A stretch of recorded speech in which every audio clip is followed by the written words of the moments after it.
Hello. Now that you know about elliptical orbits and how to calculate satellite velocities at their apogee and perigee, we can discuss Hohmann transfer orbits. These are elliptical orbits used to efficiently get from an orbit of one altitude to an orbit with a different altitude. Let's assume that you are in a spacecraft in low Earth orbit and you want to be in geosynchronous orbit. How do you get there with minimum fuel used? The answer is to use a Hohmann transfer orbit like I show in the image on my right. The small green circle represents the low Earth orbit. The larger red circle represents the geosynchronous orbit. The white ellipse represents the Hohmann transfer orbit, and the white arrows indicate the direction of the required rocket burns. This orbit was invented by a German scientist in the year 1925, before spaceflight was even possible with technology of the day.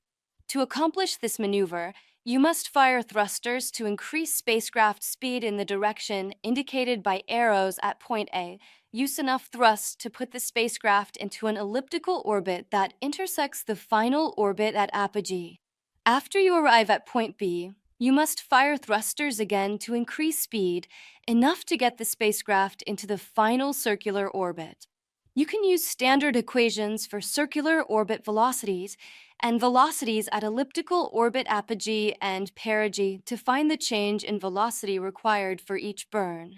The change in spacecraft velocity required to enter the Hohmann orbit at perigee is equal to the velocity of the spacecraft in elliptical orbit at perigee, Vp, minus the velocity of the spacecraft in the low circular orbit, Vca.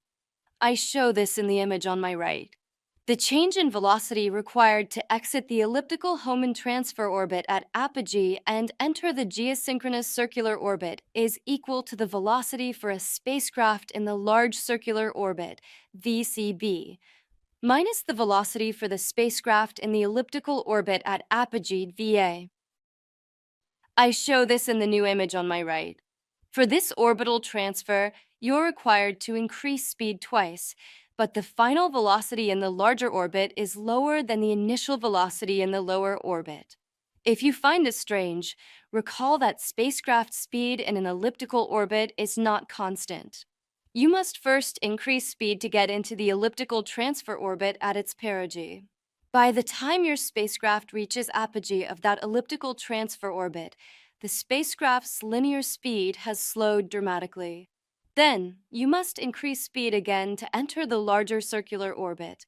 Since larger orbits have slower speeds, your final linear velocity will be lower than it was in the smaller orbit.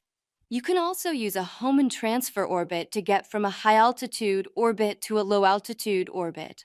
To do this, the rocket burns must be opposite the direction of motion to slow the spacecraft in each case. We hope you found this video useful. If so, please give it a like and consider subscribing to the channel. If you want to be notified when new content is added, click on the notification bell. We plan to produce more videos in the future. We also need your feedback, so please leave comments. Goodbye.